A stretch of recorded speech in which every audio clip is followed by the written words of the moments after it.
Lord, काही वर्षापूर्वी mister Sujit Patil न मिस शुभांगी पाटील यांचं शुभमंगल सावधान होते ना. अचानक त्यांच्या संसारात काय अवधसा आठवते मला समजत नाही. अचानक त्यांची बायको बोलते मला डायव्होर्स पाहिजे, मला डायव्होर्स पाहिजे न पोटगीची मागणी करते न बोलते मला सोलचिट्टी द्या. सोलचिट्टी? सोलकडी? सोलकडी नाही, सोलचिट्टी. सोलचिट्टीचा अर्थ नाही माहिती. सोलचिट्टी म्हणजे ते आमच्या शब्दाने त्याला डिवोर्स बोलतात. तर अशा प्रकारे माझ्या क्लायंटची फसवणूक केलेली जाते न माझ्या क्लायंटकडून पोटगीच्या नावाखाली पैसा उकळला जाते त्यांच्या बायकोकडून.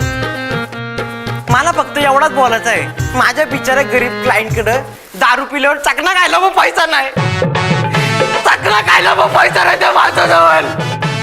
आणि एक बाई मागतं पैसे पोटगीच्या रूपात